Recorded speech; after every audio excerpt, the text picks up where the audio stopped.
இன்றைக்கு பொதுக்காலத்தின் 21ஆம் வாரம் ஆகஸ்ட் மாதம் 29ஆம் தேதி வியாழக்கிழமை. புனித திருமுழுக்கு யோவானின் பாடுகள் நினைவு. இன்று தேவன் நமக்கு தரும் ஜீவ நீரூற்றான இறை வார்த்தைகள் திருப்பாடல் 145 இறை வார்த்தைகள் 2-7 முடிய. நாம் அனைவரும் பாட வேண்டிய பதிலுரை பாடல். என் கடவுளே, உமது பெயரை எப்பொழுதும் போற்றுவேன். என் கடவுளே, உமது பெயரை எப்பொழுதும் போற்றுவேன். நாள்தோறும் உம்மை போற்றுவேன்.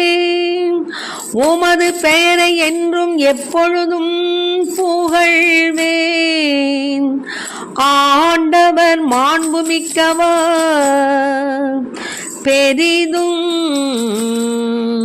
போற்றுதலுக்கு உரியவர்.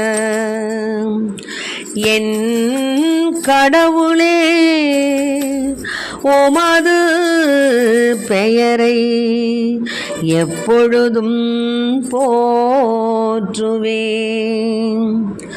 அவரது மாண்பு நம் அறிவுக்கு எட்டாதது. ஒரு தலைமுறை அடுத்த தலைமுறைக்கு செயல்களை புகழ்ந்துரைக்கும். வல்லமை மிகவும் செயல்களை எடுத்துரைக்கும். ஒரு தலைமுறை அடுத்த தலைமுறைக்கு செயல்களை புகழ்ந்துரைக்கும். என் கடவுளே, உமது பெயரை எப்பொழுதும் போற்றுவேன். வல்லமை மிகவும் செயல்களை எடுத்துரைக்கும். உமது மாண்பின் மேன்மையையும் ஆட்சியையும் வியத்தகும் செயல்களையும் நான் சிந்திப்பேன்.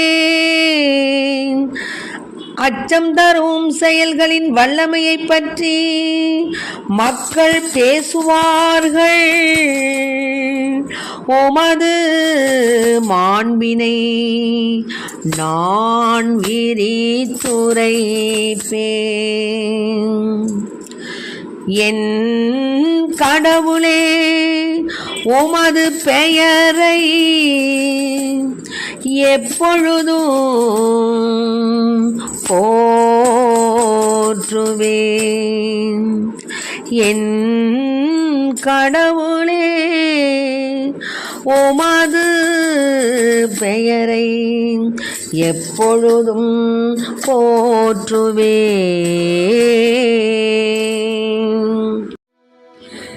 இன்று வேலை நகர் புனித வேளாங்கண்ணி தாயினுடைய கொடியேற்ற விழா. அன்னை முடவனுக்கு கால் தந்த அன்னை பால்கார சிறுவனுக்கும் அந்த பாலினை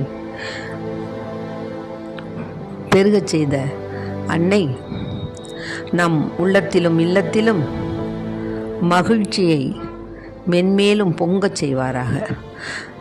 எல்லாமல்ல இறைமகனிடம் பரிந்து பேசி நம் குடும்பங்களுக்காக பரிந்து பேசி எல்லா நிலையிலும் நம் துன்பங்கள் விலகவும், நம் கஷ்டங்கள் கவலைகள் நீங்கவும், நம் குழந்தைகள் நல்ல ஒரு ஞானத்தின் ஆவி பெற்றவர்களாய், தூய ஆவியானுடைய அபிஷேகம் பெற்றவர்களாய் நிறைவாழ்வு வாழ வேண்டி நம் குடும்பங்களையும் உறுப்பினர்களையும் திருச்சபையும் நாட்டினையும் உலகத்தினையும் பாதுகாத்து உலகெங்கும் உள்ள அனைத்து குடும்பங்களுக்கும் தேவ ஆசீர்வாதம் கிடைக்கும்படியாகவும், திருச்சபையை மென்மேலும்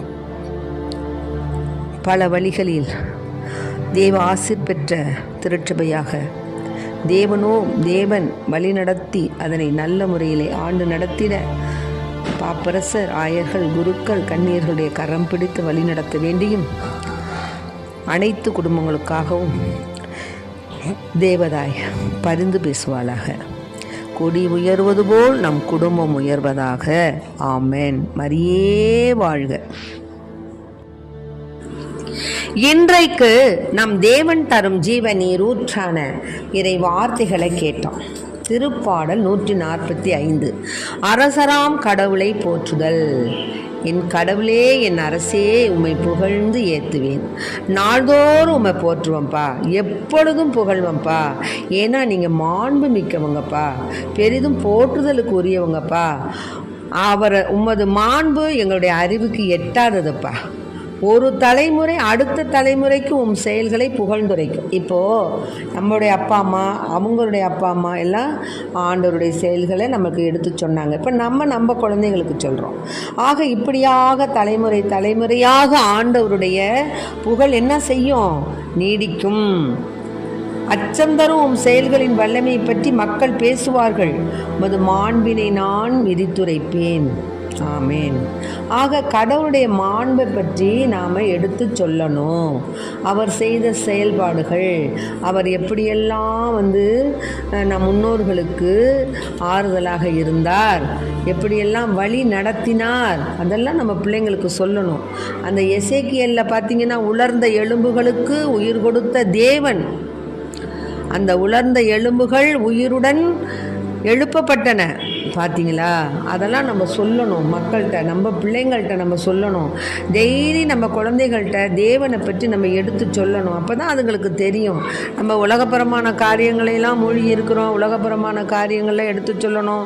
அவன் அதில் முன்னாடி வரணும், இதில் முன்னாடி வரணும், இப்படி படிக்கணும், அப்படி படிக்கணும், டாக்டருக்கு படிக்கணும், கலெக்டருக்கு படிக்கணும், ஐபிஎஸ் ஆகணும், எல்லாம் கரெக்டு தான். ஆனாலும் இதெல்லாம் உலகப்புறமான காரியம். இதோடு முடிஞ்சிடும். நம்ம இறந்துட்டோன்னா நீ ஐபிஎஸ் ஆகுது, கலெக்டர் ஆகுது. ஏன் முன்னாடி நீ நிற்கும்போது நீ என்ன செஞ்ச, நீ என்ன தான தர்மங்கள் செஞ்ச, நீ எனக்காக என்ன பண்ணுனன்னு தான் ஆண்டவர் கேட்பார். அதுக்காக நான் இப்போ படிக்கக்கூடாது, பிள்ளைங்களை படிக்க வைக்க வேணாம் அப்படிலாம் நான் சொல்லலை. எல்லாமே தேவை தான். ஆனால் எது உண்மையாக தேவை என்பது அதையும் பிள்ளைகளுடைய மனதில் நம்ம வித்தாக போற்றணும்.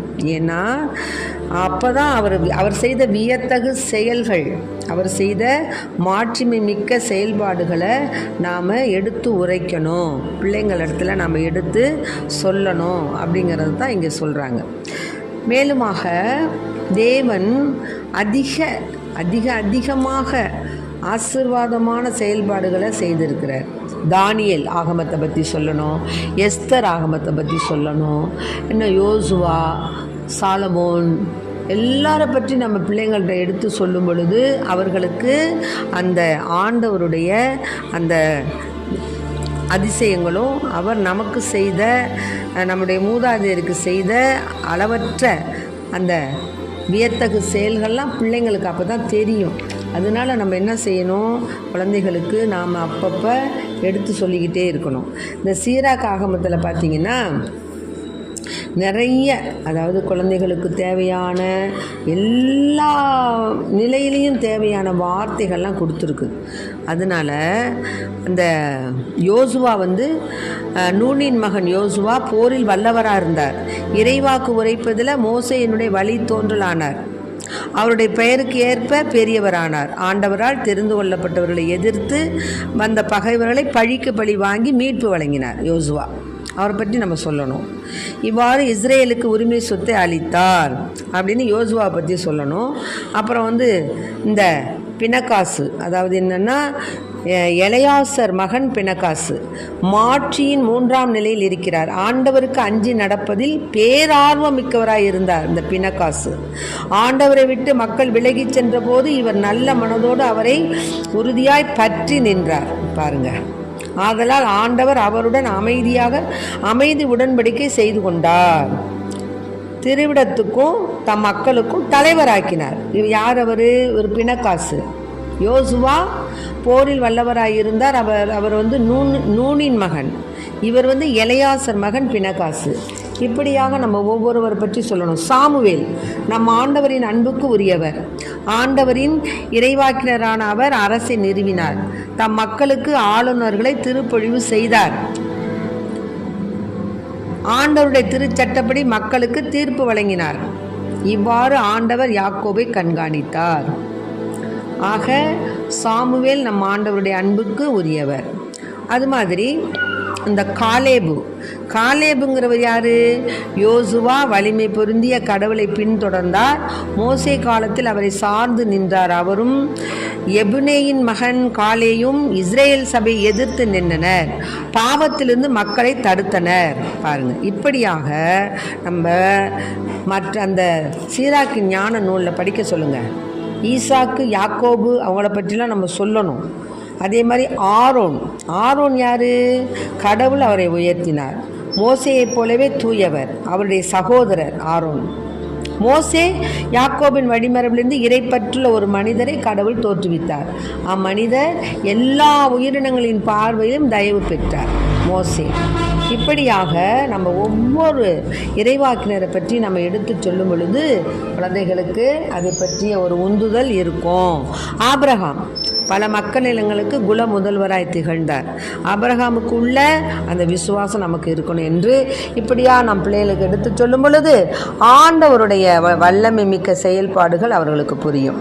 ஆகவே பிள்ளைகளை நாம் ஞான காரியங்களை கூறி வழி நடத்துவோம். ஆமென். Praise the lord. மரியே வாழ்க.